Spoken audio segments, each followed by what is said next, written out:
by popular demand, the Krueger Show on a Friday, everybody. And with us in the house, the great Vish Kumaran. Vish, still alive in the bracket, the Niner media bracket. I was taken down by Grant. Now it's Vish against Grant. I feel like this is, a little bit of like a Star Wars type thing, teach your pupil, Obi-Wan against Darth Vader. I mean, it's very, it takes me to my sci-fi childhood. But welcome to the Krueger Show, brought to you by Pig and a Pickle. Check them out, 2 locations. They're open 7 days a week in Marin County, open 11 a.m. to 8 p.m. And they're open Wednesday through Sunday in Emeryville. Pig and a Pickle, the best barbecue in Northern California. Get the brisket. All right. We'll have more about them in a bit. But Vish, good to see you, my man. How are you? How's your Friday going? I'm good. How are you? This is the most I've probably ever streamed in my life. I've been on 3 different streams today. It's been a busy day. It's been work stream. And then I actually almost forgot about our stream, and I went in there and I was cracking some eggs for kind of like a midday snack. And then all of a sudden my calendar, I got a notification. I was like, oh, I got to go get ready for Krug. So, I whisked up the eggs, put a cover on it, put it in the fridge. We're going to find out what happens when I pull them out and cook them right after this. So Let them cool to room temperature or warm to room temperature. No, I put them in the fridge. Couldn't afford to take that risk with the. Yeah, I make some good eggs. I entitled this "What's Up with Brandon Aiyuk?" because our buddy Brad Graham had thrown out that Aiyuk was getting ready to say stuff on YouTube. We have this chat from Mo. He says Aiyuk via his last YouTube video, things about to get expensive. We already analyzed his tweet the other day with the rocket ships and this and that. What's going on with Brandon Aiyuk? What do you think, Vish? Is Brandon Aiyuk? I didn't see the YouTube. I looked for it. I didn't see anything on there. Yeah, I haven't found it either. I have not found it either. This is a guy who wants to get an extension. He's got 2 more years left on his deal. The Niners don't typically budge on that kind of thing. How's this going to go? I don't think he's getting an extension this offseason. I don't either. Yeah, I'll say that point blank. I don't think he's getting one this offseason. We talked about his tweet already. I thought his tweet was indicating that, he wants to get his extension. And I think that here's my guess on what happened on this situation if we want to start speculating. And we have really nothing to go off of, but it's Friday, March 24th. And there's not much better to do than speculate. I think Brandon Aiyuk wants an extension this year, Larry. I think Brandon Aiyuk told the 49ers he wants an extension this year. And I do know from how the 49ers do contracts a little bit that you got to have a lot of leverage to really go in there and get an extension with it. And the difference for Brandon Aiyuk compared to Nick Bosa, compared to Deebo Samuel, compared to Trent Williams, compared to George Kittle, compared to Fred Warner is all of those guys walked into the room of the extension with a first-team All-Pro on their resume. Brandon Aiyuk does not have a Pro Bowl on his resume, does not have a first-team All-Pro on his resume, doesn't have a second-team All-Pro on his resume, and has 1,000-yard season that was barely 1,000 yards. Okay? So I think that those things would have been used to say, hey, you're not going to get an extension this offseason, or we're not going to give you an extension. And then I think that's why he tweeted the way he tweeted, because Brandon Aiyuk knows, we all know, that there's more nuance than, hey, Brandon Aiyuk is just an okay player. That's why he had, 75 catches and 1,000 yards and 8 touchdowns this season, which is a solid receiver season, but nothing to be writing home at, right? We know that, actually, Brandon Aiyuk, if you featured him a little bit more, would have a little better stats.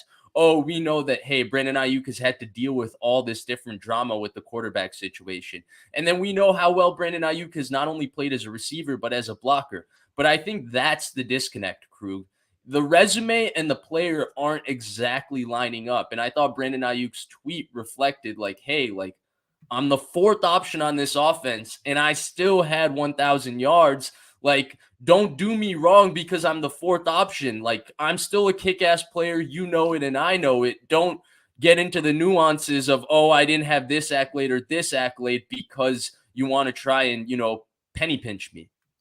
That's the theory for me, Krug. What do you think? Well, I think it's a good theory. there is a downside to having all these weapons. The downside is come contract time, there's probably going to be somebody who's better than their stats. There's only one football. This is part of my argument why Roger Craig belongs in the Hall of Fame. He played with Jerry Rice. Jerry Rice was an unbelievable player, but he was also the greatest most dominant statistical player in the history of the league. Right. Rodgers' numbers it doesn't take a genius to know that Rodgers' numbers and Brent Jones' numbers and the guys who played with Rice, John Taylor, their numbers were somewhat suppressed by playing with Jerry. Now they got a bunch of rings, you know what I mean? So like a lot of them aren't really walking around complaining about it, but their numbers, their individual numbers were suppressed. Now, Aiyuk's individual numbers are suppressed playing with Debo, Kittle, in this offense with all these weapons. McCaffrey now. There's no question. So hopefully they can work something out. I agree with you. He's not getting his extension this year. There's just no way. And if I were the 49ers, I wouldn't give him one right now. I'd want the situation to, first of all, I like motivated players. And I know players don't like that, but when you get paid, you lose motivation. When you haven't been paid, you have more motivation. So I want more motivated players, not less motivated players. So if I could have everybody playing on a 1-year deal, and I was a football coach or a football personnel guy, I'd be like, hell yeah. Yeah. Because I want everybody on that edge. But if I'm a football player, I want some security. I'm going across the middle fearless, and I can get keyholed by any big-time safety. C.J. Gardner-Johnson could put his helmet into me the way he put his helmet into Isaiah Pacheco in the bowl, and that could be it. I mean, like a wrap. So I don't blame the players for wanting to get the green, but at the same time, it ain't going to happen. And you can tweet about it. You can talk about it. I guess you can hold out. You can miss off-season OTAs. You can do whatever you want. They don't have a lot of leverage. You can take away your services. What do you want out? You want to be traded? I mean, there's a bunch of guys right now. Jerry Jeudy wants to be traded, supposedly, or Denver's talking about trading Jerry Jeudy. They're talking about trading Cortland Sutton. They're talking about trading KJ Hamler. I just read this morning, D-Hop's going to go for a 5th and a 6th.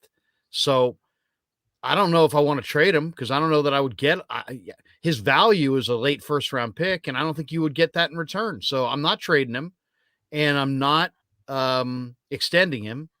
I'm just telling him how much I love him, and I'm going to feed him, and I understand where he's coming from. I can sympathize with him, but I'm not going to change it. If I'm the Niners and if I'm Parag, I would just say, hey, we'll take care of you when the time's right, but we're going to decide when the time's right, okay? And they have the 5th-year option with him. They have the 5th-year option with him too, so they don't have the rush to negotiate with him this offseason. And they have Nick Bosa, who takes priority over him. Right. Sorry, Brandon Aiyuk, Nick. That's just how things work when you have the Defensive Player of the Year. And so that kind of leaves them, Krug, with the 5th-year option, and then, hey, we'll touch your contract after your 4th season. You go produce again. And it sounded like from the tweet, and look, I don't want to comment on the YouTube video going off of just Mo's comment here because I've been unable to find or watch the video. But it sounded like Brandon Aiyuk was saying the same thing in the tweet. He was like, all right, watch this. Watch me in year 4. Rockets up. I'm going to come in and kick ass. And you and I were complimenting him. We were like, yeah, this is how you should be. You should want your money. And when you're not getting it the way you think you should want to go show what's up to them. You want to show them what's up and go get your money. But so I ultimately, Krug, I think this is kind of the natural situation. And here's my question.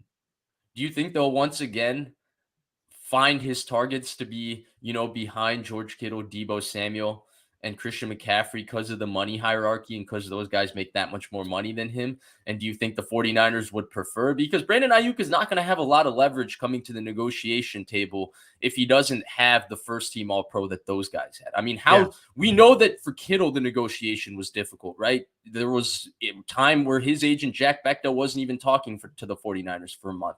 We saw last offseason how difficult the negotiation was for Deebo Samuel.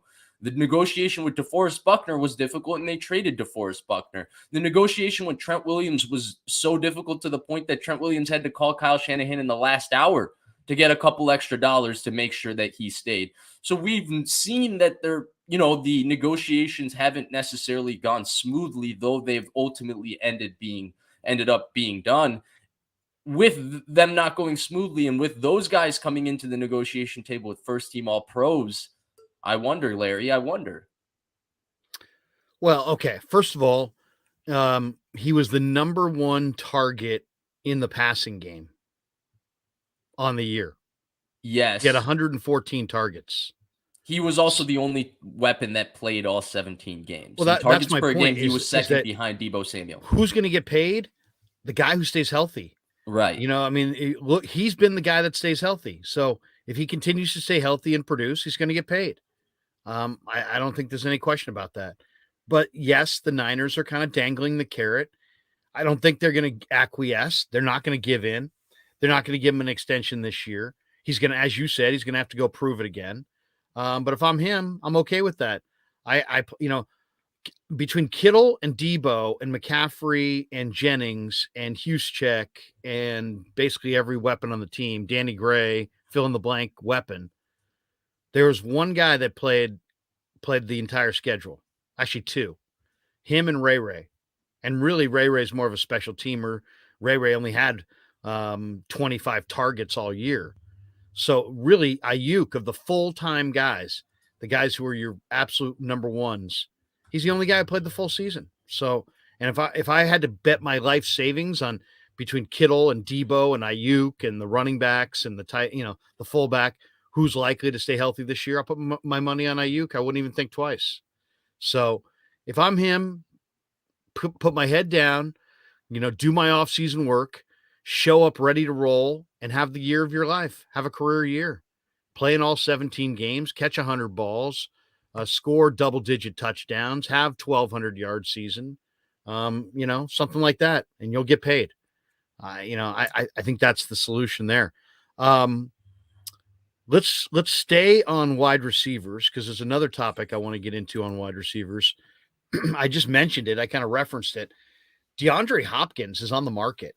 And unlike Jerry Jeudy and Cortland Sutton, where Denver's saying, we want a number one pick, and they're not getting a number one for either of those guys because Jerry Jeudy hasn't done it long enough. He hasn't been healthy long enough. They're going to get probably a second-round pick if they move him at all. They might not move him because they want a first. But the Cardinals asked for a high price initially for DeAndre Hopkins. But now, from what I'm reading this morning, New England might be out of it, but a lot of the thinking is they're going to get what the Cowboys paid for Brandon Cooks, which is like a 5th-round pick and a 6th-round pick in the next 2 drafts, not even in the same draft, a 5th and a 6th over 2 drafts. That is an incredible steal for DeAndre Hopkins. Now he's got a big money contract. You'd have to renegotiate it, but he only played 9 games last year, partly due to the PED suspension, but he had 64 receptions in those 9 games for 717 yards. That's 121 reception pace over a full season. So What's the yards per catch? What is it? What is the yard per catch for 64 for 717? It's 10.9. Yeah, 11. I was going to say 10.8. I don't know. I was going to say 10. And that's the problem with DeAndre Hopkins. He's old. He doesn't scare anybody vertically anymore. He is not a downfield threat, but I mean, you're still talking about a guy who is on pace for $27 million for a guy that's, giving me a little bit of Larry Fitzgerald end of his career. He's going to catch 100 passes for 1,000 yards vibes. I don't know. I mean, so you're not a Hopkins guy anymore. Not anymore. Yes. Like 3 years ago when the Cardinals traded for him 100%, you could have argued at that time he was maybe the best receiver in the sport. I don't think he's the same player. I think the stats are a little bit misleading. I think he's lost a step. And Larry, actually, speaking of the two players, it's funny you brought up Brandon Cooks. I looked at the Brandon Cooks trade and thought, Larry, oh, damn. Like, I wouldn't have minded the 49ers making that move. Like, Brandon Cooks' contract isn't nearly as bad as DeAndre Hopkins. I don't know if it's that far of a difference between the two players at this point. And Brandon Cooks, also, only a 5th and 6th round pick. I don't know how you looked at that situation, But when you brought up the Brandon Cooks now, I thought that's what you were going to ask me originally. Like, hey, should they have made a move on that? And I was ready to be like, yeah, that's one move I actually would have thought of and made for that if I was them. Yeah. DeAndre Hopkins, 11.2 per reception this year, 13.6 per reception last year, 12.2 the year before that. He's had 1, 2, 3, 4, 5, 6 1,100 plus yard seasons. The last two, he's been either dinged up or suspended. 9 games this last year, 10 the year before that. So you wouldn't be interested in DeAndre Hopkins. I mean, not at that number. No way. At that contract number or that trade number. Right. The contract. No, the trade actually, Larry, come on. If he was making $10 million, we would both say 100%, even if we think he's declining. He's making $27 million a year, right? Approximately. I think he's probably got 3 good years left in him. He's only 30. I'm not saying he's a fit for the Niners. The Niners have Debo. The Niners have Aiyuk. The Niners are loaded at wide receiver. They might not even need to go wide receiver at all, let alone go get a top tier guy and break their budget. But man, I'll say this: I don't want to see DeAndre Hopkins on any of the best teams. I don't want to see him on Kansas City. I don't want to see him on Philadelphia. I agree with you, Larry. And I definitely wouldn't want to go up against him. I'm not saying he's old in the sense that I think he's completely washed. Like, he still put up numbers this year, and I agree with you. I think he has 2-3 more years of putting up numbers. But the impact of DeAndre Hopkins' numbers are not the same as 2 or 3 years ago to me. He's definitely lost a step. And when he's making $27 million, you're looking for the impact of 2 or 3 years ago. You're not looking for DeAndre Hopkins, who's, in my opinion, probably a top 15-ish receiver in the NFL. I'm not taking him over Tyreek Hill or Jamar Chase or Justin Jefferson or Devontae Adams. There's a lot of names I would say I would take over DeAndre Hopkins. He's still, though, the combination of size, leaping ability, ball skills. I mean, I would hate to have to go up against it. I would hate to see him in Kansas City. Let's just say that. Oh, there's so many players we would say that about, though, because I feel like that situation that elevates them, right? So, like, I agree with you, but then if you throw DeAndre Hopkins in Kansas City, because I've just spent the last 2 minutes telling you I think DeAndre Hopkins is not the same player. If you throw him in Kansas City with Mahomes and Kelsey, he's going to be putting up numbers upon numbers. And I still would say he's not the same player, but the numbers would be insane, man. I'm with you on that too. Hate to see him in Detroit with Amon-Ra St. Brown and J-Mo and Jameson Williams. I'd hate to see him in those places. Kansas City, Philadelphia. But if he leaves the division, that's fine with me. But DeAndre Hopkins, when I heard that you could get him for a 5th and a 6th, I thought, wow, if there's a team that has cap room, man, that's a gift. You can get a pretty damn good player there for a 5th or a 6th. All right. Here's a question that I want to get your thoughts on. Are the 49ers today a better team than they were at the end of last year? Yeah, so this is like the second time in 2 days I've been asked this question, and really? I keep giving the same answer, incomplete.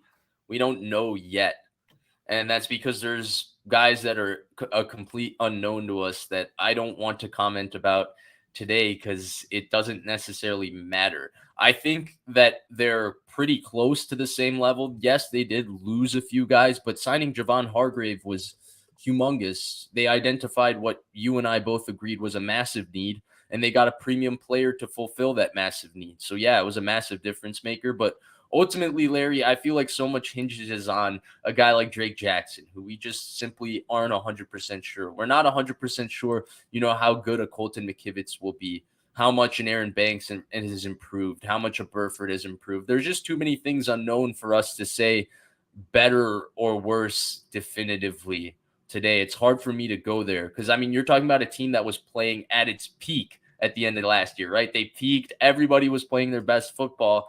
And now you're talking about going into the offseason. And naturally, you're going to have to reload and you're going to have question marks, right? It's a salary cap league. You're not going to have your answer at every single position because if you have good players, you're not going to be able to pay all of them. And so we got to see. We got to see the draft class that you compared to 1986. We got to see a few of those guys hit the field before we say better or worse, because it could be better. It really could. We just don't know. It also could be worse. We just don't know. I would say better just because of Hargrave, because to me, the most significant offseason to-do list was find another guy in your front four who had to be double teamed. Get a real difference maker. We were talking Deron Payne early on. Right. It wound up, I mentioned Jeffrey Simmons. We talked about guys in the draft. It wound up being Javon Hargrave. But to me, the fact that they could land a guy in their front four now that is in the prime of his career and commands double teams, that's better than what they had. So I'm going to say, even though they're thinner on the defensive line, and I'd be really afraid to start this season right now if this is all they had on their front line, but they've got 11 draft picks, and if they draft 2 or 3 defensive linemen, ends or tackles, I think and they get pretty good players, or sign some free agent at that spot after the draft, they're probably fortified. But to me, like, I'm going to miss Menahue and Jordan Willis and Ebukam, but though I can find those guys. Yeah. I cannot find a guy on my front four that has to be combo blocked. They're so hard to find. You had one in DeForest Buckner. He got away. You wished you had one in Javon Kinlaw. Yeah. He turned out to not be that kind of a player. So they had to go find this player, and that was either going to take a really high pick or a really great draft pick or a significant free agent signing. So the fact that they were decisive, targeted their need, got their player, took them away from their arch rival. There's some unknowns. There's some unknowns on the roster, but they have 11 picks, and they still have, more free agents out there. So I would say, it's a little bit of a projection. If they have an awful draft, Fish, then they aren't as good. But if they just have a pedestrian, middle of the road draft, I think just the addition of Hargrave makes them a better team. I think that's fair. I wanted to go into what you think specifically the needs are, because I wrote down what I have specific needs for the 49ers. And I want to get your thoughts on it. If you want to add to this list or subtract, this is what I have. Right tackle, a starting caliber right tackle. Running back speed. They have a lot of running backs, but as far as just that there's a guy that I've been watching I'm really keen on in the draft from East Carolina named Keaton Mitchell. And the guy ran like 4.36 at the combine, but if you watch him on film, he's incredibly explosive. And they're thinking, because of his size and the fact he played at ECU, he's probably going to wind up going in the 6th or, probably day 3, 5th round, 6th round, 7th round, in that range. They got to get an explosive running back with speed. They got to get at least one really long arm, dominant, physical corner. The great thing is there's a ton of day 3 corners in this draft that they could choose from. They need that 4th quarterback. I really do believe they got to find a 4th quarterback. They have to get a starting kicker. Got to get a starting kicker. Robbie Gould or a kicker they love, but they got to get a starting kicker. I'd say they need 3 defensive linemen. Probably 2 ends for sure. Maybe 3. Maybe one tackle and 2 ends.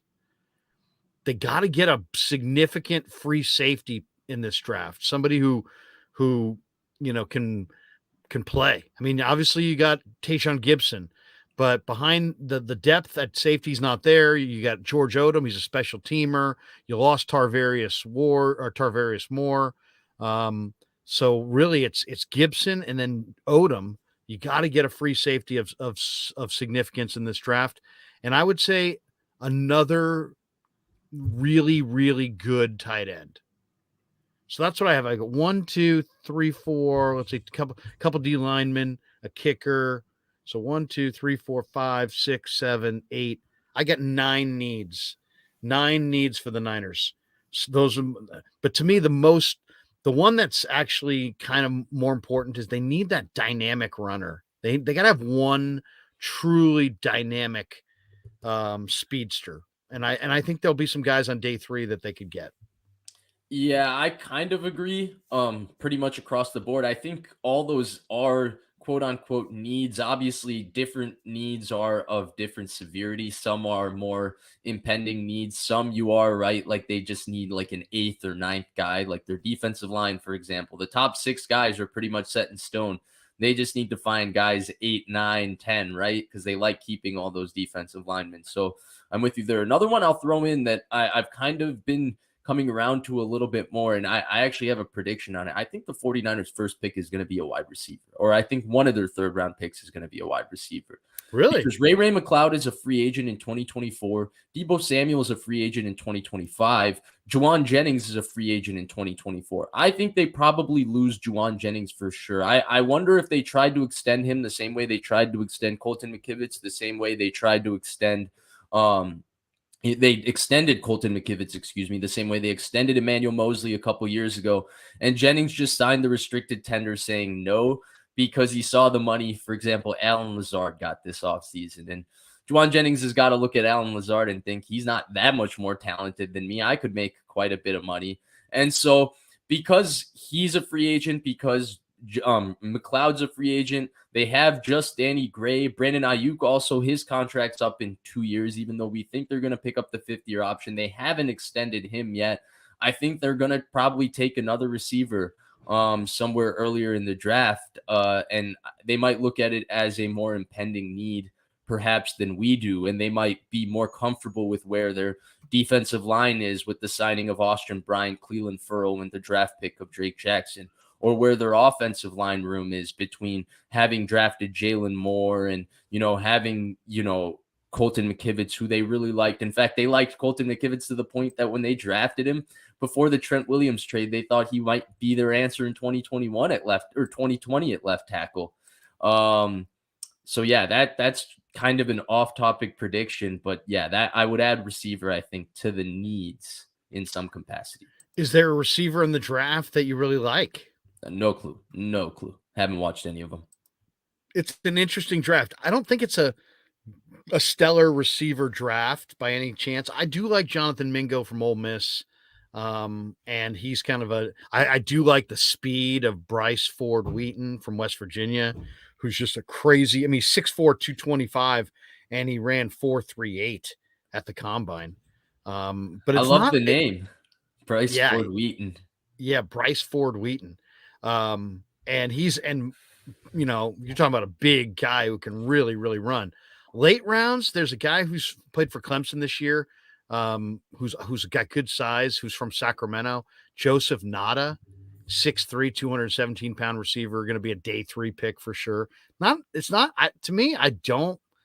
a stellar group of receivers in this draft.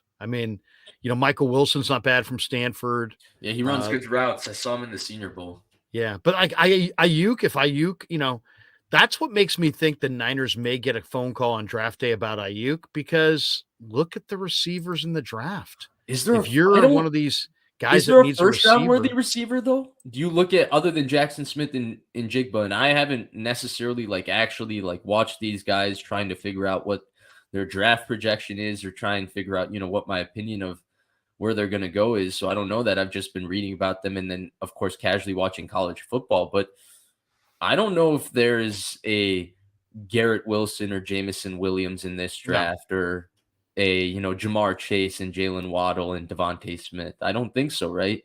So it's you're not going to necessarily get an even value for Brandon Aiyuk at all. You might not get it in terms of the draft pick, and there's not going to be a player of Brandon Aiyuk's talent likely available.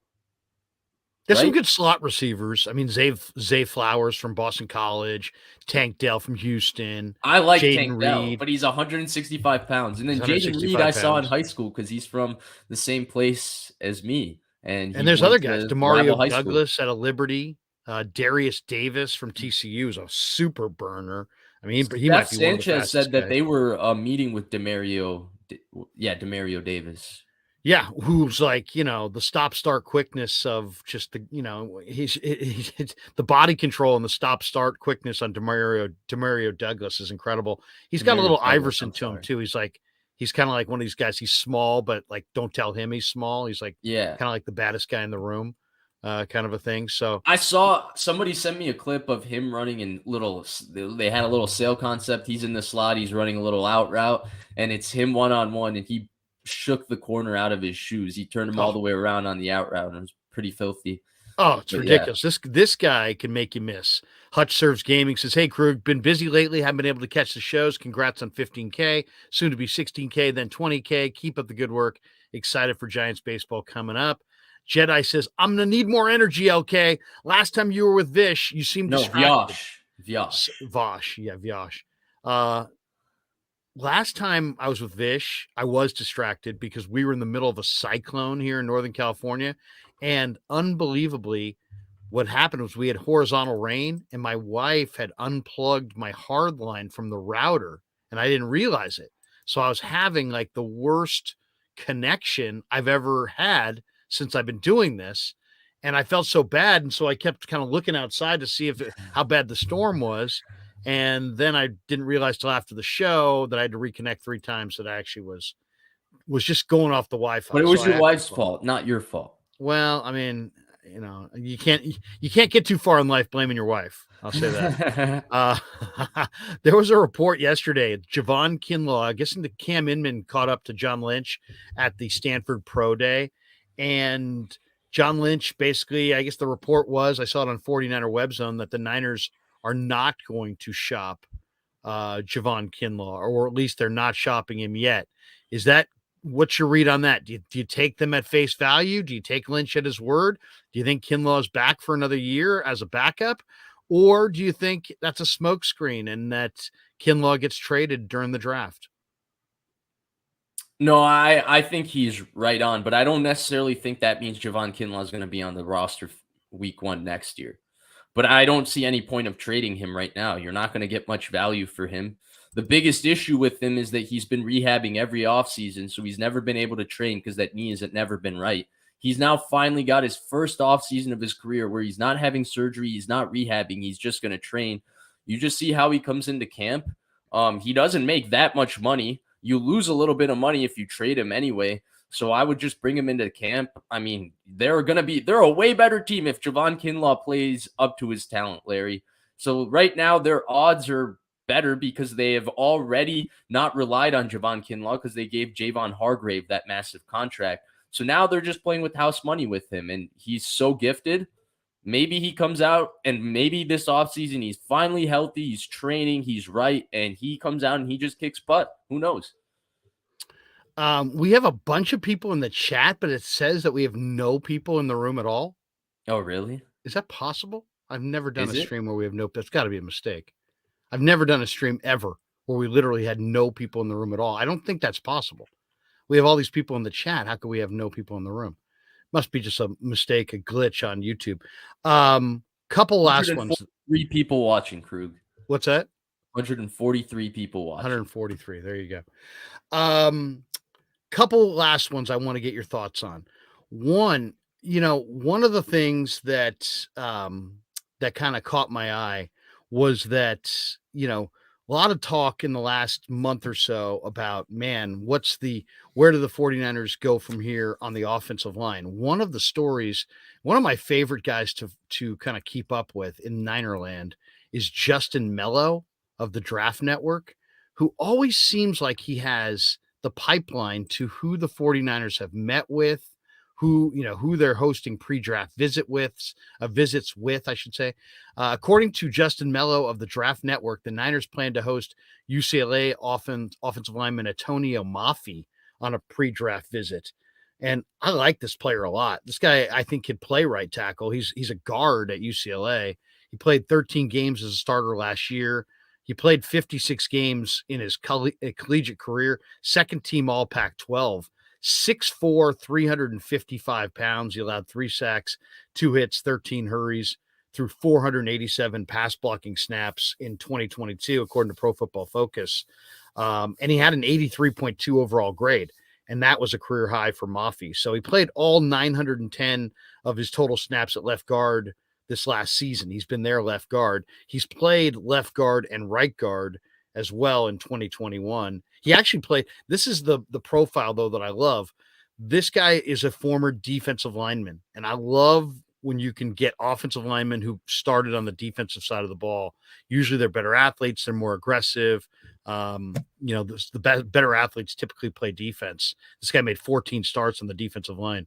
Where do you put right tackle, right guard, or just an O-line addition? Where do you put an O-line addition on the list of needs as far as priorities? I guess the question is, how confident are you in what they currently have? How desperate are they to add a player? And is it for sure a tackle? Or could it be another spot? I don't actually know if they're that desperate, Krug, because I'm trying to rack my brain on who's gonna walk in and really just beat out Colton McKivitz, right? Because to me, if you're gonna beat out Colton McKivitz, he's got scheme familiarity, he's tough as nails, and he always does his job. So he's going to have the leg up there. So to me, you have to be more physically gifted than Colton McKivitz, because I think you and I would agree that his athleticism and movement, there's limitations to it. He's only so athletically gifted. That's why he was a 5th-round pick. Well, right now in free agency, Larry, right now in the draft, realistically, who are you getting in the draft that's just so gifted that they're going to just walk in and displace him, right? You're going to have to be looking at the first, second round of the tackles, or you're going to have to be giving tackles $17 million a year, the way the Broncos gave to Mike McGlinchey. So I would love for them to get a tackle, but again, I don't know if it's so much of a need, because they're kind of, I think, pigeonholed in this kind of level of a player. And then I think their guards are both going to be a lot better this year.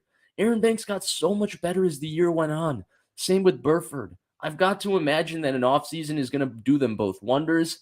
I think Brendel is going to remain solid. He started off the season a little bit inconsistent, and then he played okay as the season went on.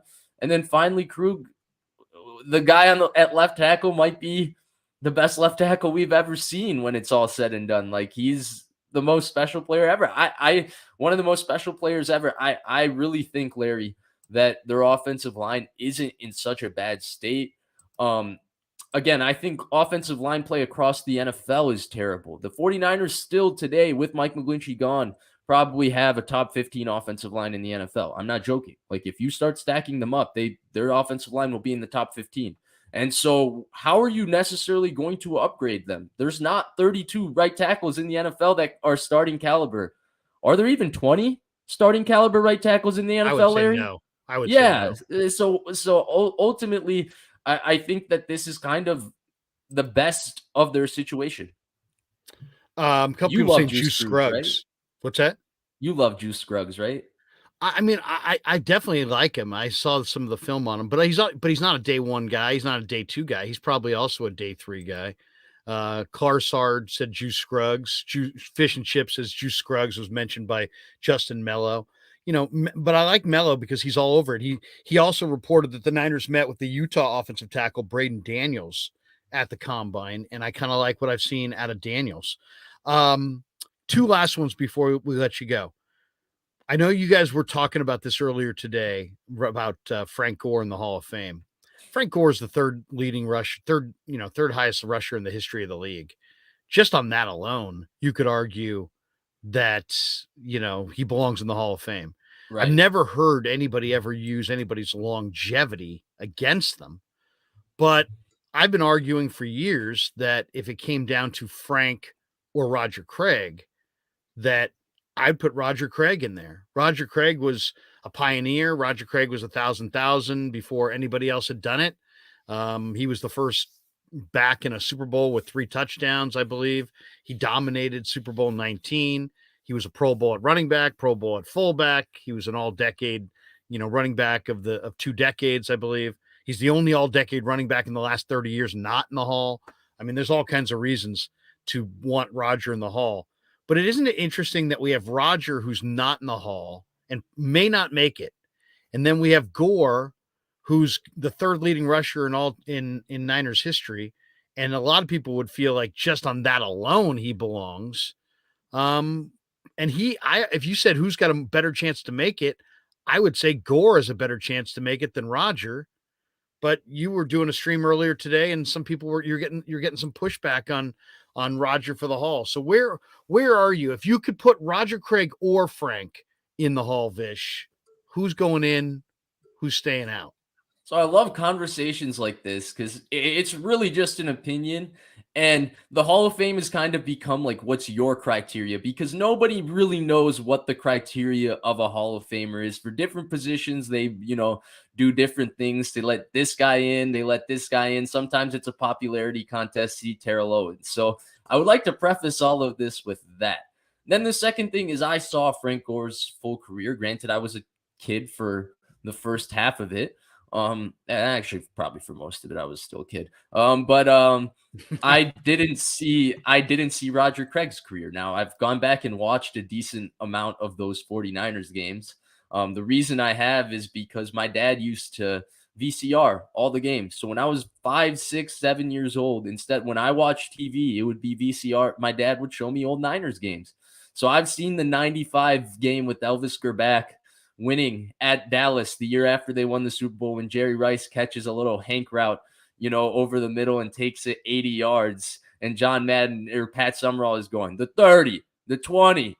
I've seen that game like 18 times.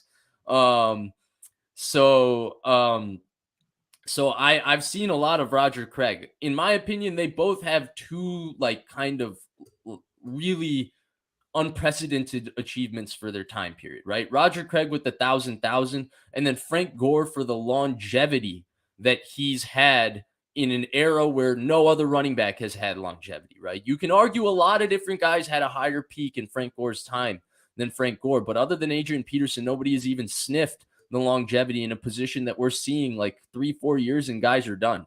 So if you had to make me choose between those two achievements, Larry, I side to the peak. I think the peak is a little bit more important than the longevity. That's just the way I look at it. And I think the 1,000 is the more impressive achievement, let alone the fact that you made a point to me before the stream that he had to play with Jerry Rice, who is, the greatest statistical producer in the NFL, right? And so, like, how much would that have affected the stats that Roger Craig could have gotten at that time as well? Yeah, I mean, there's only one football, right? And Jerry was dominant, and Roger had the kind of personality where it was easy to just go, "Oh, we'll just feed Jerry. Roger will be happy either way." And because of that, Roger got the ball a whole lot less. And I know if Walsh were still alive, Roger would get into the Hall of Fame, but without Walsh, man, it just doesn't seem like Roger's going to get in.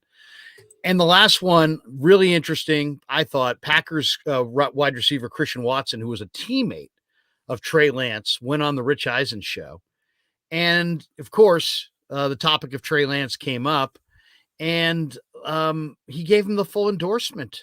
He said, "I've got 100% confidence in Trey, not just because I played with him." He says, "But I would say because I played with him, I know the type of man that he is, the type of player that he is, and what he's capable of. I think that all he needs is just the opportunity for him. He needs that experience. He needs to just go out there and be given that time to adjust to the league and what it takes. I think that he has everything that it takes. He just needs to go out there and show everybody." I loved hearing that. I mean, this is a guy, one of the, he says he loves the competitiveness that Trey has shown. He says, "For me, I think that's the mindset I'll have going in every single year, whether I'm a second year guy, a first year guy, or a seasoned veteran. What builds people up the most in this league is the competition and being open to the competition." But anyway, he did a nice little interview with Rich Eisen, but he basically, reaffirmed his confidence that Trey Lance, if he just gets an opportunity, is going to be a really good quarterback. And this guy knows a little something. He just played in the NFL and played with Aaron Rodgers. I mean, if he thought that Trey couldn't make it, I don't know that he would have said that, but the fact that he said what he said, I thought was kind of interesting. Yeah, Where are you on Trey? I heard the quote briefly. I saw Wayne Breezy posted it. Shout out to him. I wasn't able to catch it fully, but I was able to kind of catch a little bit of it, and then I had to do something else, so I kept scrolling on Twitter. But I think he's right? Like, I think we all have agreed that all Trey Lance needs is a chance. Unfortunately, he hasn't been able to get it. It's always been an injury. Something goes wrong. It hasn't worked out for him over 2 years. It looks like he's going to get a real chance this offseason, and I'm looking forward to it once he gets healthy. And Jordan Love, Christian Watson's teammate, is a great example of the Packers themselves wrote Jordan Love off. Every insider in the league just kept saying for the first 2 years that like the Packers don't think highly of him. They don't think he's that good, all of that. And then last offseason, he played extremely well in the preseason, Krug. And then that Eagles game now was like, 9 throws? He was 6 for 9, but he looked really good for those 9 throws. He had a cover 2 hole shot that was just an absolute rip.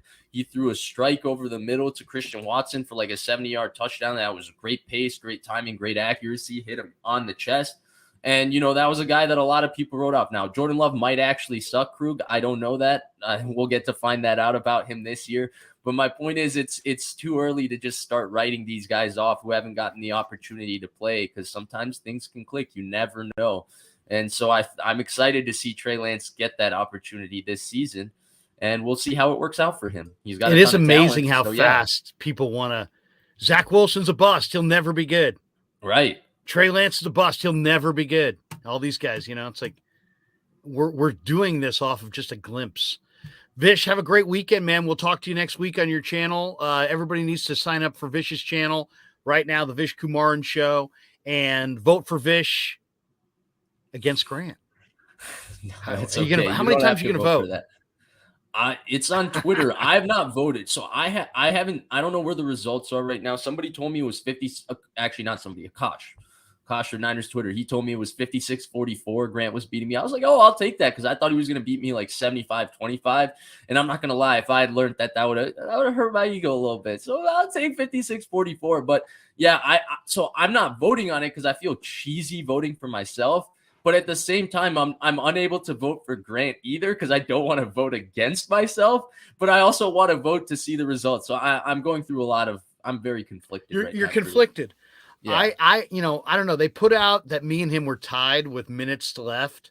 And then he beat me. So I never saw the results, but I got to think that he beat me pretty good. That would be my guess. Dude, if you were tied with minutes to go with him, that means I know, but I don't know if you just got a tough draw. You got Grant Cohn second round. That means like if you got me second round, you would be in here. It was a tough bracket. It was a tough part of the bracket for sure. But good luck, Vish. Good luck. Who's going to win on the other side? Who's going to be in the finals? Right? Croc or Barrows? Yeah, I think it'll be. I think it's Croc. Is it Croc and Mayoko? No. Mayoko just lost to Grant. It's Barrows and Croc. I thought it was Grant, Barrows, Croc, Mayoko. Okay. That's crazy. I think Croc will win. Jason Aponte, good friend, said it the best. Croc has nobody that dislikes him on 49ers Twitter. I have a short story on how I learned that and where I learned that, right? So we brought up the Frank Gore conversation. Right. One of the hardest days I've ever had on 49ers Twitter in terms of like people were like just ragging on me was shout out to Jim. That's what you got to do. Is I voted hella times. Right. I just somebody asked this question randomly on Twitter. I just randomly casually answered it. Next thing I know, the tweet is like going off. Everybody's like yelling at me. I got like, it was to the point where because of that opinion, people were sending me like racist DMs and stuff like that. I was like, yo, chill. What's going on? Really? Yeah. Either way, that's not the point of this. That's not the point ridiculous. Of this. On that same exact day, my good buddy, Eric Crocker, shared the same exact opinion. And while everybody took their time of the day to dunk on good old Vish, not a soul was just jumping on Croc. And I was like, yeah, no, everybody just likes Croc. I get why everybody's just likes Croc. I've met him in person. He's really cool. I've also been on stream with him many times. He's super cool. So that's just the point of that, Krug, is I think he's going to win running away. Everybody likes him. He has no detractors whatsoever. Fish and Chips says, no, Larry, he had a late Twitter push by Grant. That's what beat you. Yeah, Grant said he posted about it. He said it was really close. Well, it's definitely been fun. Hey, Vish, have a great weekend, man. We'll talk to you Tuesday. Thank you, Krug. Have a great rest of your day. Appreciate you as always. There you go. The great Vish Kumaran. We did a quick hitter tonight because it's Friday and we got the NC2A Final Four going, and Vish has got the weekend coming and all kinds of things. I just got back from a long trip to Costco. It takes you that long to get in, get out, unpack everything. Oh my God. We got this one from Tammy. Larry, you have to ask Bush. Who's Bush? Vish, you mean? The tough question. What is the tough question, Tammy? I love Tammy. Tammy always comes correct. You got to do this. You got to do that. Tammy, tell me, Vish. Yeah, I we know you're talking about Vish. What's the tough question, though? The tough question. Who's going to win between him and Grant? Who's the number one Niner content creator? I'll tell you who is really the number one Niner content creator. It's not Vish. It's not me. It's not Grant. It's not Lombardi. It's not Barrows. Nope. It's not Croc. You know who the number one content creator is? Does anybody want to guess in the chat? Who is the number one Niner content creator? Number one Niner content creator. Fozzie says, Larry, who do you got? Bama or San Diego State? I'm rooting for San Diego State, but I'm picking Bama. Bama looks incredible. Carlo P. Ryan Smith. No.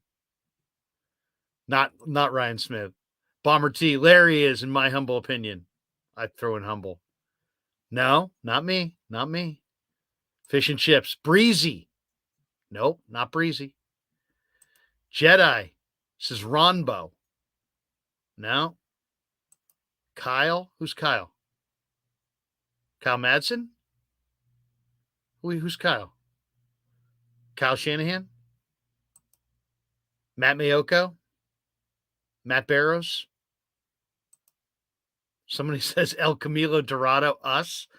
No, I'm not going to. How cheeseball would that be if I came back? You guys in the chat are the number one content creator. Come on. I'm soft, but I ain't that soft. Who do we go? We got this one. J-Tan. Grant Maidvish. Todd Labor. Larry, is it you? No, not me. Not me. Tammy McDaniel. Larry is the best content creator. I'm the only one who had Purdy, but no, I'm not the only content creator. I was going to say my man Raj. Raj is a force of nature. Cone, Ryan Hensley, Clarsard. There you go. Where's the cheers? Where's the studio audience? All right, Clarsard. Yes, it's Raj. Raj. I mean, Carlo P says Raj. Good pick. Fozzie said Brad or Jesse. Now it's Raj. Greatness says Brad.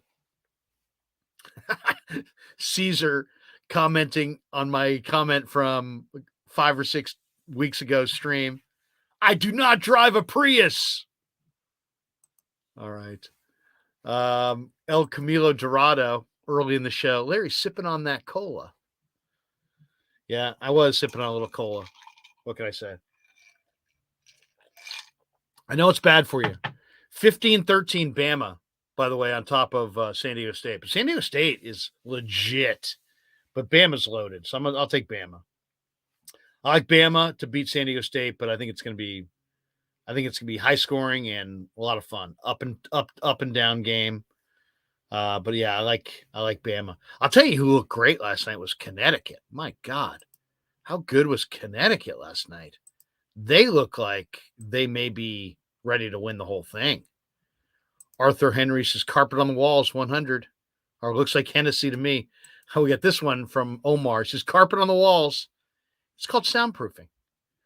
Tammy McDaniel. Larry, where is Cyrus? It wasn't my day to watch him. I'm sure he's hanging. He's in Guerneville, I believe. That's where his new pad is. We might go live tonight after Warriors Sixers. Warriors take on the Sixers tonight. And I'm looking forward to that one. All right, I'm going to hit the chat here in a minute. I'm going to put the call link in there if you'd like to call up. We've had some people who have contacted me and were like, "Hey, I'd like to be on the show. I saw Digital Drew on the other day." So I just put the call link in the chat. So if you are in the chat and you want to jump in via the video call, we can do that. First, let me tell you about our sponsors, Pig in a Pickle. Check them out, pigandapickle.com. And they're at 341 Corte Madera Town Center in Marin County. They're open 7 days a week in Marin. So if you're like me and you love barbecue, get out to Marin County in Northern California. They're open 11 a.m. to 8 p.m. 7 days a week in Marin. And they're open Wednesday through Sunday in Emeryville, in the Emeryville Public Marketplace. It's a great spot, great location. Incredible food, though. Why do you go to a restaurant? You go for the great food. And Pig in a Pickle has exactly that, great food. They do brisket and pulled pork by the pound, you know, baby back ribs, the barbecue chicken. It's all incredible. They've got the house-made sauces. They got the extra house-made hot links, the potato salad. My kid always gets the white cheddar mac and cheese. I always get a cup of the beef brisket chili. The collard greens are amazing. If you're in Marin, you got to order the kettle tallow chips. But they do catering, craft beers, kids menus, family menus, salads, sandwiches. Check them out. Pig in a Pickle, 2 locations. Best barbecue in all of Northern California. Pig in a Pickle, and they are the proud title sponsor of the Krug Show. And if you're walking through Marin County and you're in that mall and you're like, where does it look like? I've never seen it. Here's what it looks like.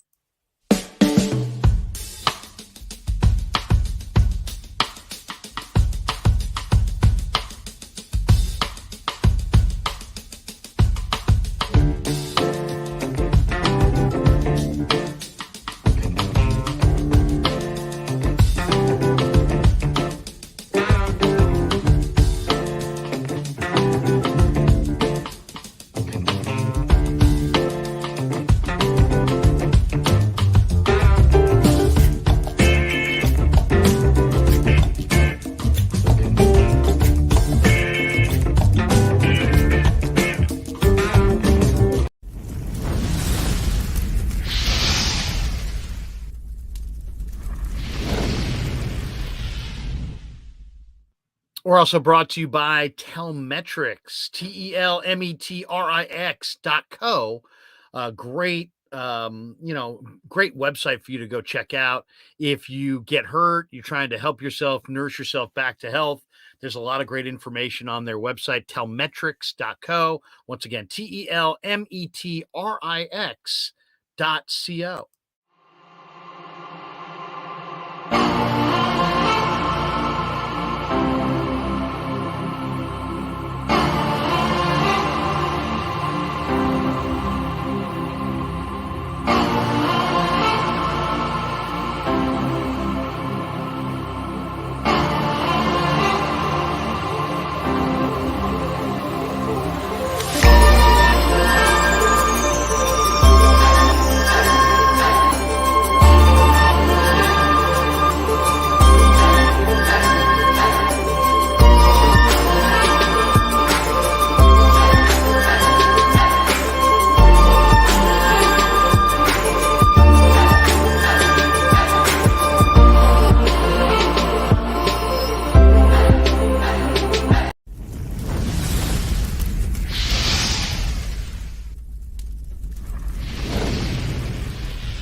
And we're brought to you by New York style Italian sausage, often imitated, never equal. The best Italian sausage in the world is New York style Italian sausage. And let's have a quick word from their owner. So New York style sausage was started over 70 years ago. We are the largest producer of fresh Italian sausage on the West Coast. What makes our sausage in New York style is really the recipe came from back east, from New York, from Connecticut. If you look at all of our labels, there's maximum 4 or 5 ingredients, which we're really proud of. There's no preservatives, no MSG, fresh in, fresh out. The pork comes in fresh, goes out fresh. There's never any freezing throughout the process. We've always used fine quality cuts. We're never going to deter from that.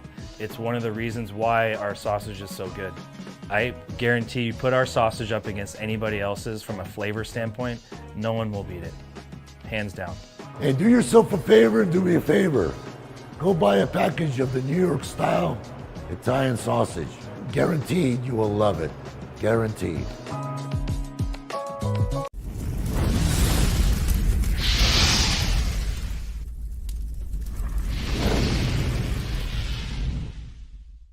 All right, welcome back to the Krug Show on a Friday, and thanks to Vish Kumaran for stopping by.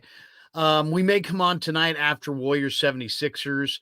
You know, one of the things that I'd love to see the Warriors do is I'd like to see them invest a little bit more in Jonathan Kuminga. I mean, look at the NBA right now. There's so many young players. It's such a long season. A guy like Kuminga is ready to take a more significant role with Golden State. You know, they could run their offense through Kuminga. I mean, in the playoffs, I think Kuminga is the one guy who could potentially get his game to the next level. And Golden State just, you know, I realize he's a young kid and he's a little inconsistent, but he's easily the best athlete on the team at this point. His explosive, you know, when he cuts to the hoop, either with or without the ball, I mean, it's just the guy is just absolutely unstoppable. He can twist and turn. He's got footwork. I mean, to me, he's the one, you know, the Warriors sometimes don't go to the foul line enough. They settle for too many perimeter shots. A guy like Kuminga, I think, could just be an absolute force for the Warriors. Now, they play, you know, sometimes they'll feed him the ball for a little bit here and there, but they basically just kind of make him play off of the veterans. I think they ought to try to feature Kuminga a little bit more and let his athleticism, you know, let teams try to stop that and then let him kick it out to Steph and Clay and Poole and perimeter guys for open shots instead of just trying to have those guys look for their shot and then try to work Kuminga in. Go to Kuminga earlier in the shot clock and let him attack the hole, let the defense collapse, and then let him, if he wants to finish it over contact, let him do it. If he wants to pass to somebody who's going to the hole or somebody in the mid range, let him do it. If he wants to, you know, wing it out to Curry or Thompson, keeping the floor spread, then do that. But I'd like to see them, you know, it's one thing. Okay, they had 3 young guys, Wiseman, Moody, and Kuminga. And they obviously moved Wiseman. Moody has been very inconsistent as far as his minutes. There's obviously not a real belief in him, but Kuminga has found a way to get out there, but they still kind of make Jonathan play off of the other guys. Make him be the lead dog. Play off him. He's the one athlete that you have that cannot be stopped going to the hole. He's the one guy who just off his athleticism and ability to break down a defense can do exactly that. Break it down and give guys open looks. Instead of playing him as kind of like a side role because he's a 19-year-old kid, go to him. Play him as the focus. Come down in the half court and you know, start your plays with him. Let him attack the bucket and find the open shooters. Don't start doing stuff in the half court and maybe trying to throw him the lob or get him involved. Go to him earlier and play off of him.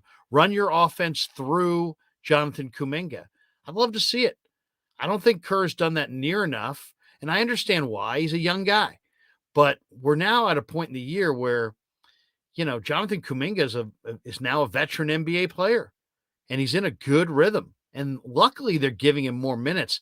It's amazing how many single-digit minute nights he had this year, where he played 4 minutes or 8 minutes or 9 minutes, and then just never to be heard from again. Now, at least Kerr's got him cooking. For the most part, he's going to play 20 to 25 minutes. Some nights he's getting up to 30, 32 minutes.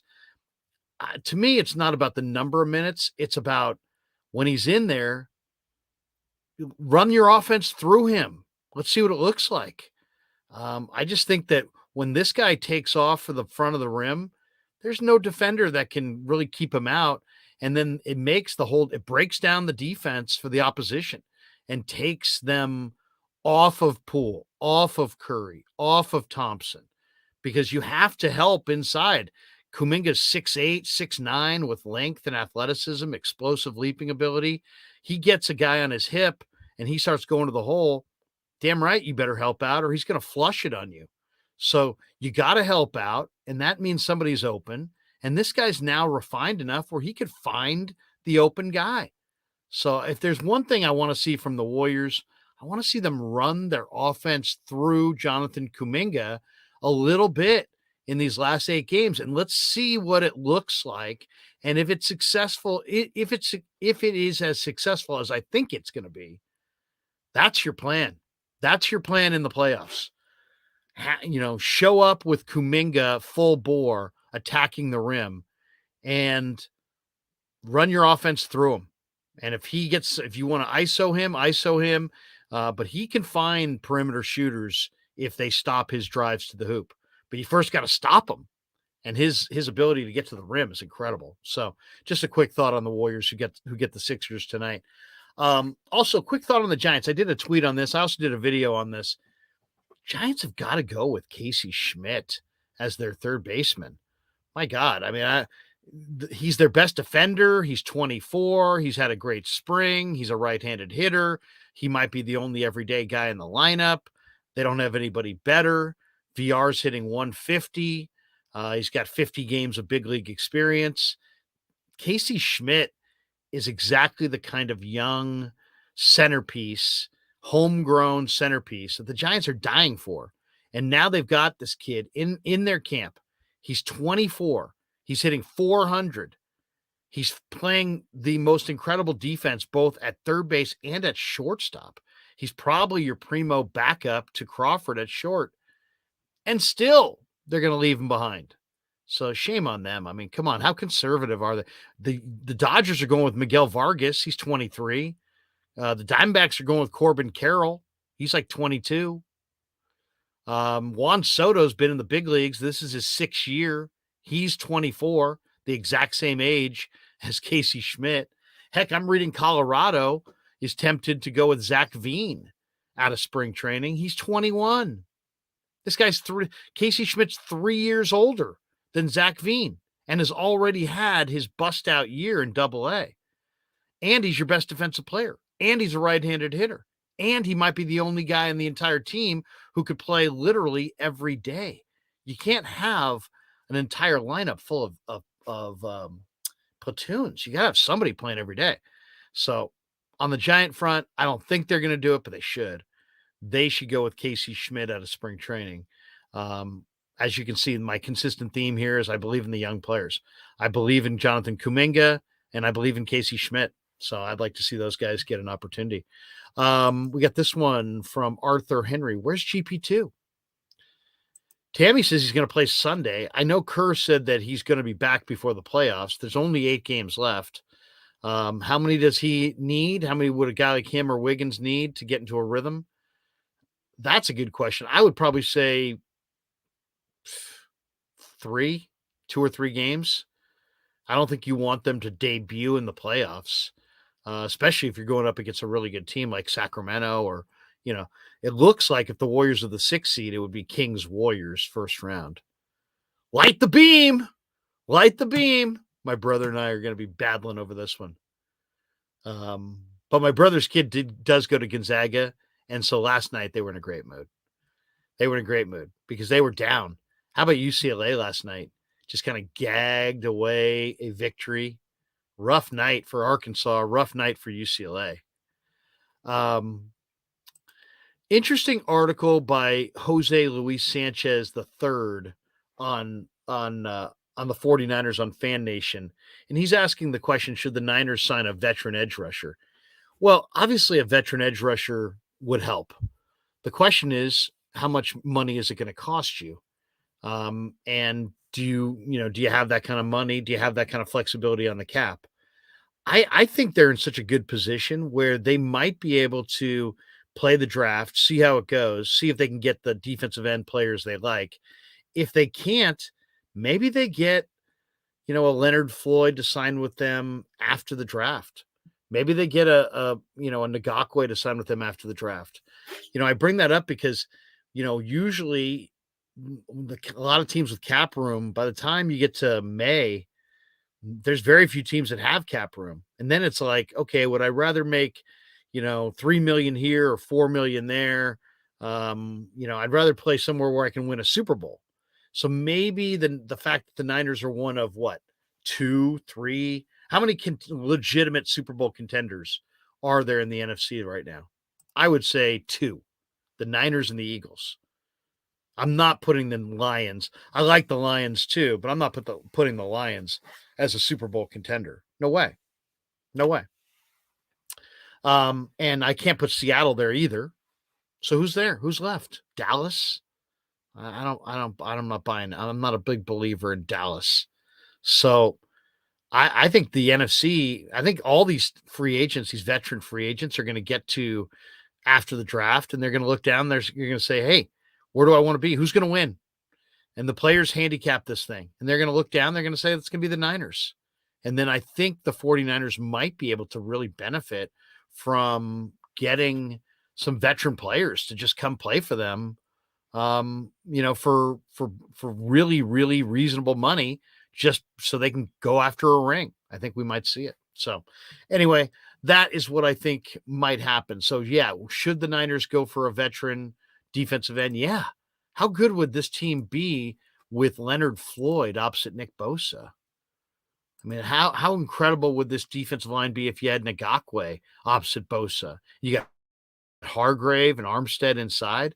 I mean, you'd be stacked. I mean, they're going to be a very good defensive line, even if they don't get these guys. If they could get a premier veteran defensive end somehow in free agency, man, the 49ers could be an absolute nightmare to deal with. Tammy McDaniel says the Jets are going to be stacked this year. Are the Jets going to get Rodgers? I mean, I know it seems everybody's saying it, but it hasn't happened yet. I will say this: the Jets are going to be improved. If they get Rodgers, they'll be very improved. Interesting too that I'm reading here that Ari Myrov has highlighted under the radar trade candidates ahead of next week's league meetings, and he throws Trey Lance as a player that he thinks could end up switching teams. Now, I'd like to say I'm surprised by that, but I'm not. What he wrote about it, he said San Francisco signed Sam Darnold in free agency to a 1-year, $4.5 million contract that could be worth up to $11 million with incentives. Some have wondered what that means for Trey Lance. For now, it's all speculation, but there are people who don't think Darnold signed there to be the quarterback number 3. Brock Purdy also emerged as a potential long-term option in Shanahan's offense, but of course, he's got the torn UCL. The recovery timeline puts his potential return probably in time for the start of the season, but maybe not. But isn't that, we're until the draft comes and goes, I think you're going to hear a lot of Trey Lance trade rumors. And also because there's more teams that need quarterbacks than there are quarterbacks to go around. So any good, viable quarterback that's not absolutely assured of starting is thought to be potentially available in a trade. But man, I've said it again. I would not trade him for Lamar. And people are like, "Oh, you're crazy." No, I'm not. Trey's young and cheap and healthy with his future in front of him. Lamar is 26. It's also relatively young, but he's had 2 down years and a lot of injuries, and he hasn't won in the playoffs. And his completion percentage was pretty low. And he's had teams where he's had good defenses. He's had great offensive lines. He hasn't had great receivers. I'll give him that.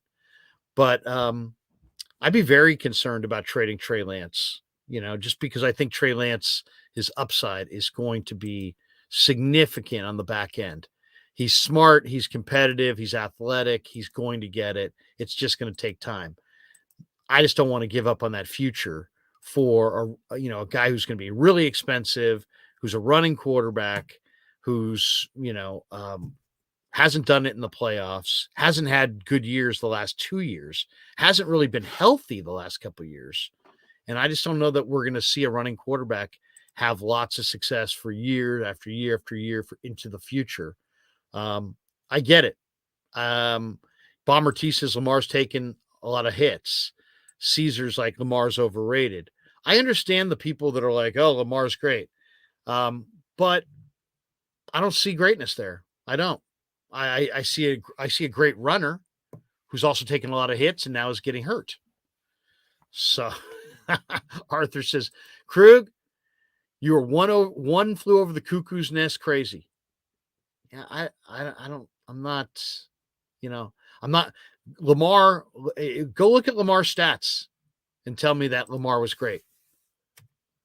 Do we have to go through this? Do we have to actually break this down for people? I didn't want to do this, but we'll have to do it. We'll do it. We'll do it because why not? Okay, here's Lamar. This is what he did last year. 17 touchdowns, 7 interceptions.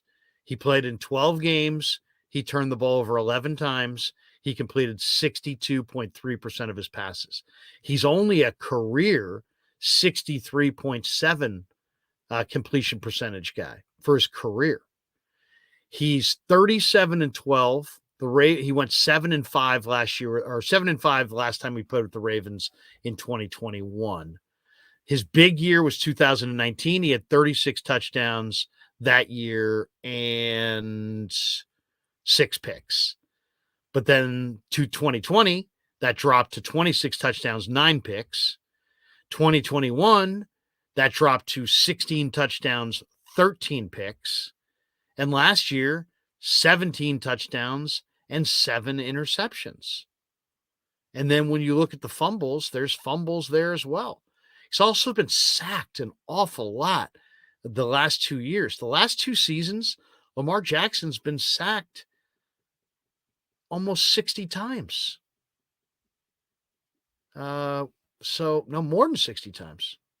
Yeah, he's been sacked 64 times. 64 times or 64 times in the last 2 years alone. That's a ton of sacks for a guy who's incredibly mobile. So I'm seeing completion percentage career 63, 62, 64, 64. His best year 66.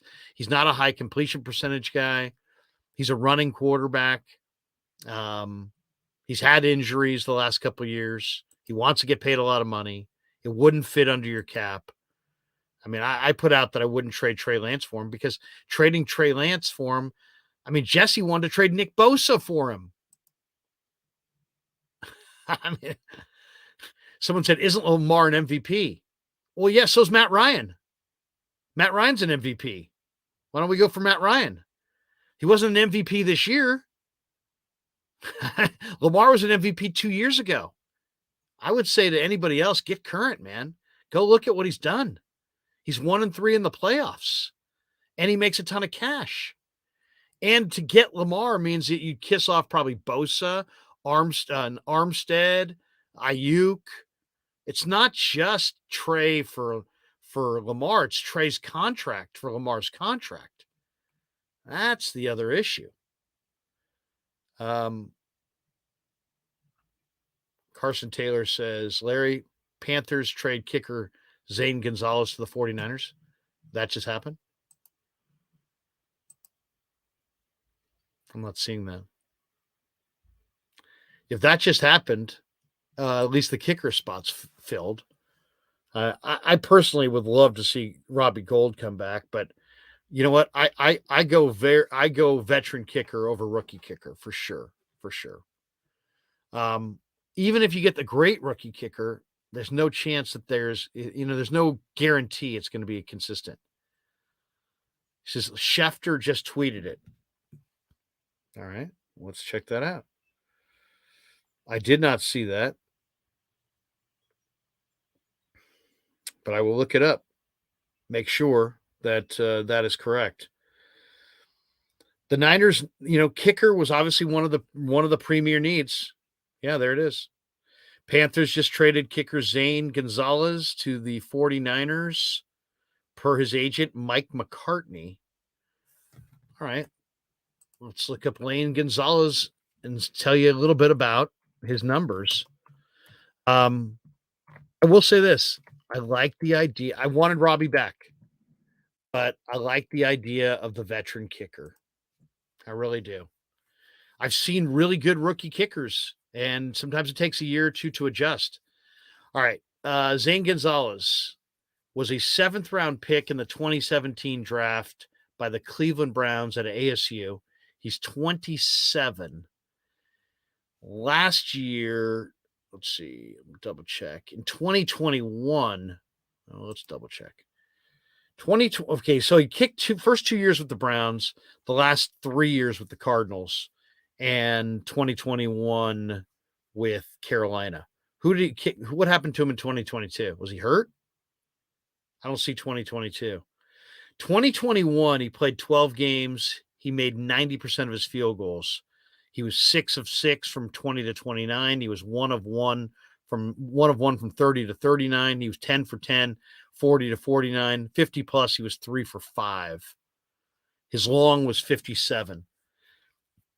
He's obviously got a pretty good leg. He's got a 57-yarder, a 56-yarder, a 54-yarder, a 55-yarder.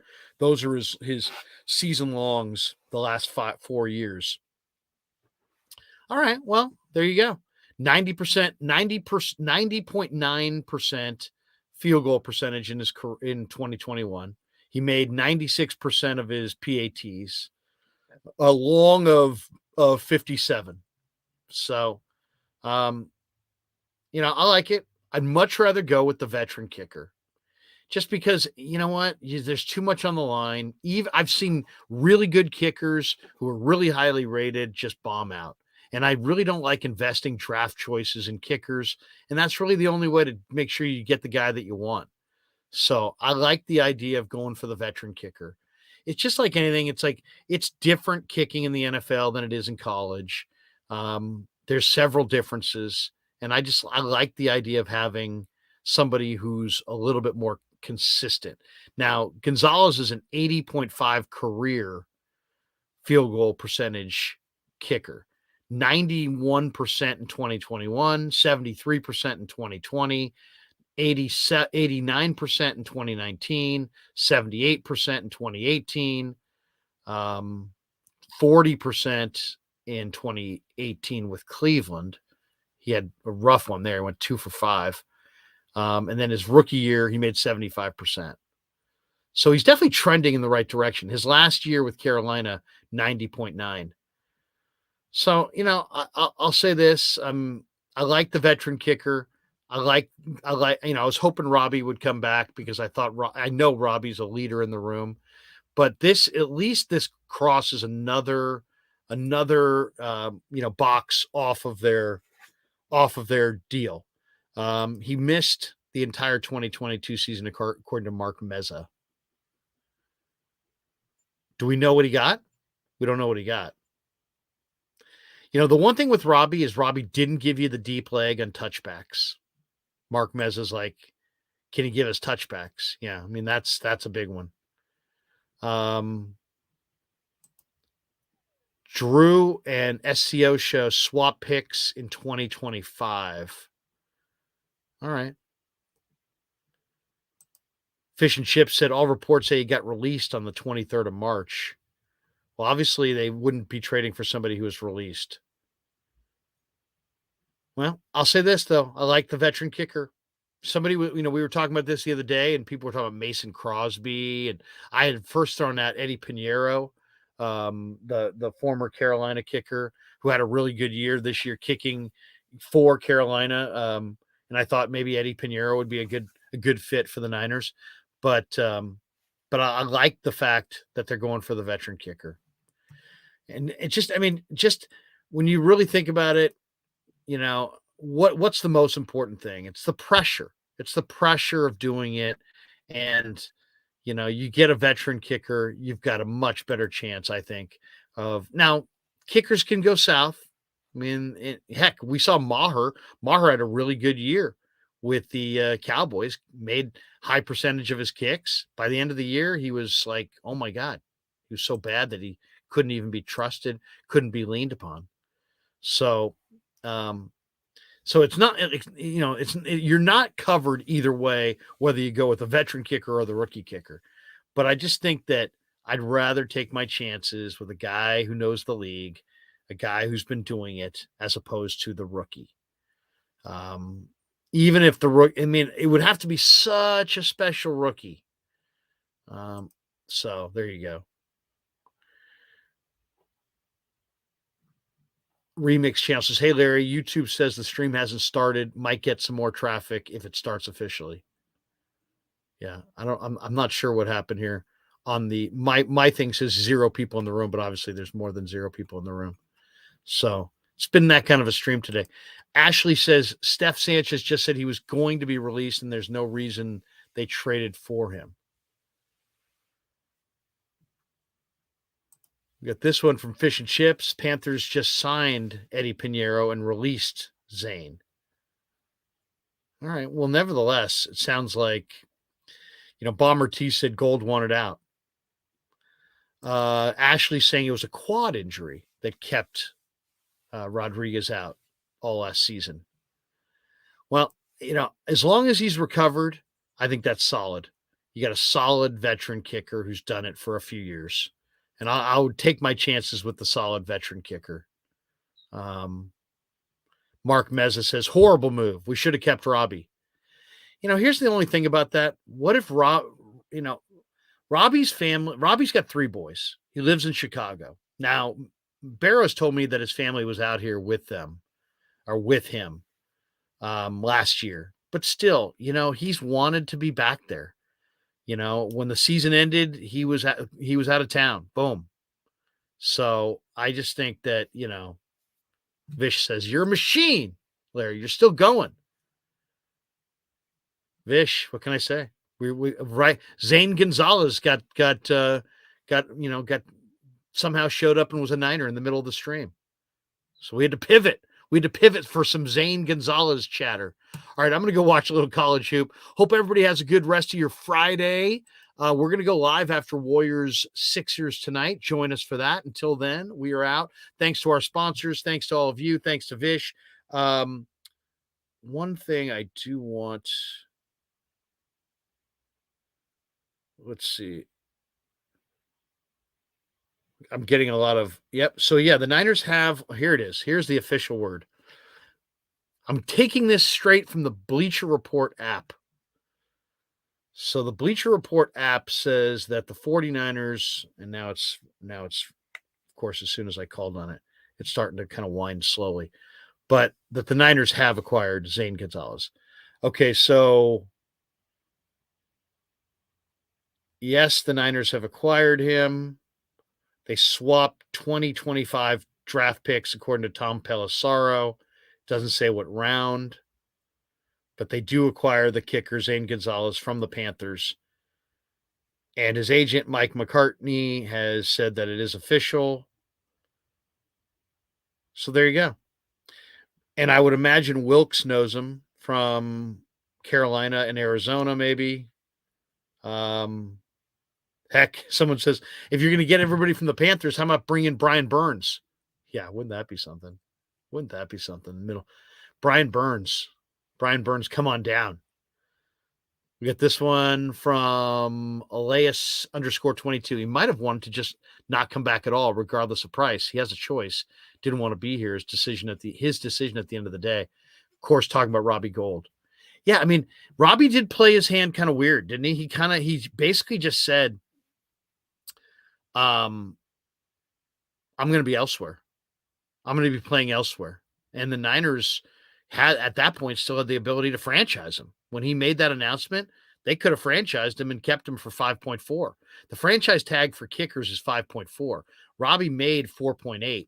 So he made a lot of money. I don't know what Gonzalez is going to make. My guess is it's less than 4.8. But maybe the Niners just felt like they were at such a cap pinch, they wanted to offer him a pay cut. Maybe they felt like he had regressed and deserved a pay cut. And maybe Robbie wanted no part of that. I mean, I know Parag's a pretty shrewd negotiator. 187 says, Larry is a dog with a W. WB. Can we get Italian sausage commercial? Did we not throw one? Oh, that's right. Maybe we didn't throw one. Here we go. New York style Italian sausage. So New York style sausage was started over 70 years ago. We are the largest producer of fresh Italian sausage on the West Coast. What makes our sausage in New York style is really the recipe came from back east, from New York, from Connecticut. If you look at all of our labels, there's maximum 4 or 5 ingredients, which we're really proud of. There's no preservatives, no MSG, fresh in, fresh out. The pork comes in fresh, goes out fresh. There's never any freezing throughout the process. We've always used fine quality cuts. We're never going to deter from that. It's one of the reasons why our sausage is so good. I guarantee you put our sausage up against anybody else's from a flavor standpoint, no one will beat it, hands down. And do yourself a favor and do me a favor. Go buy a package of the New York style Italian sausage. Guaranteed you will love it. Guaranteed. There you go. Welcome back to the Krug Show. Thanks to New York Style Italian Sausage. They have done an incredible job sponsoring our show. And of course, on the bottom scroll, Krug Show hit Scottsdale, courtesy of New York Style Sausage. That was earlier this month. And we've got a contest coming up in April for the New York Style Sausage Company that you guys are going to love. So we'll have details on that coming up early next week. Really excited about that. And the grand prize winner is going to be lunch with me and Pasquale in their Sunnyvale plant right there. And you're going to get as much New York style sausage as you can possibly eat. It's going to be great.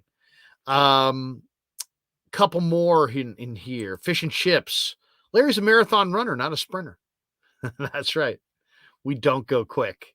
We take our time. Leaving. Big game for the Dubs. They're all big games for the Dubs at this point.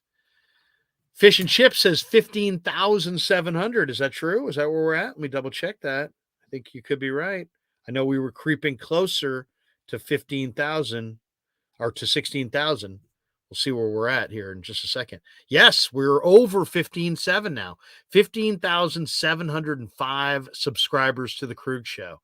So that is awesome. We've gone up by almost 1,500 subs in the last 4 weeks. Hit like and subscribe. Hit like. That helps the algorithm, helps more people find the show. If you hit subscribe, that will help us get to 16,000. And every time we go live, you'll get an alert on your phone that the Krug Show is going live, so you can follow our progress throughout the season. We'll be doing a lot of Giant stuff this year, a lot of Warrior playoff stuff this spring, a lot on the NFL draft between now and next month, and of course, right into training camp. And we'll be out there on the sidelines for every practice starting in July at training camp. Tammy says, "Let's go Warriors." Carson Taylor says, "Larry, what's your March Madness picks?" All right, I have it right here in front of me. This is what I had. We did a Krug family poll, our pool. We all did a deal. My older son, I think, is going to win. My final four was Arizona, Purdue. Zach Edey, by the way, is the softest player in America. Houston and Gonzaga. So I have Houston and Gonzaga still left. As far as the Elite Eight, I have Houston, I had Gonzaga, I had K-State, I had Alabama. So we'll see. The game I'm looking forward to tonight. Who do you guys think wins Creighton-Princeton? Creighton's a big favorite, and Creighton's super good. They got that big guy who's phenomenal. But I love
BV50 says Larry is superhuman. Good vibes. Eric Hernandez says Vish and Larry. There you go. All right. I think that's going to do it for us. I'm going to go in and watch the rest of some of these college basketball games. Carlo P says, go buy a package of sausage or else. Tammy, I make you an offer you can't refuse. I think that might be in reference to Pasquale. Just guessing. Tammy, Larry, you better be right. I'm betting cash on your picks. Oh, my God. Now there's pressure. Fish and Chip says 16,000. We're approaching.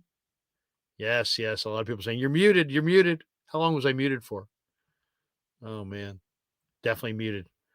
Obviously long enough for like 15 people to say, you're muted. You're back.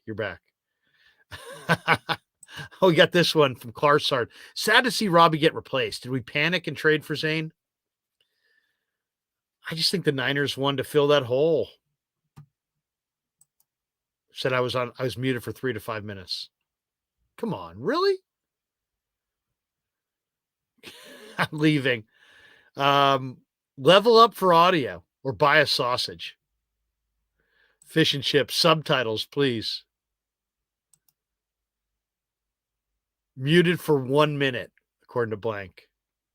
Oh, man. You know what happened is I had a great mic and it got stolen. And now I'm using the Blue Yeti mic. And anytime I touch it at all, any touching of the mic,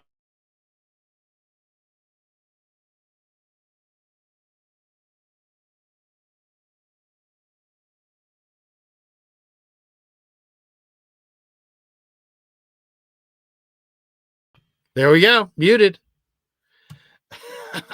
Sargon. I love you, Larry. Great work. You were on fire today. Thank you. Damn mic. Got to get a new mic. Carlo P's like, muted again. All right. Join us tonight after the Warriors and the Sixers. I'm not sure who's going to be in the house. Maybe Cy, maybe Baller, maybe Danny, maybe Red, maybe Rye, maybe Kylan. I'm not really sure. I'll put out the invite to everybody. We got a couple people who said they wanted to be on the show. We do some video calls, and we'll do some video calls again tonight. So we will do that. BV50. Larry, how would Trent Baalke react to losing Robbie Gould? Hold on a second. Let me get some water. I can't get into my Trent Baalke without proper lube.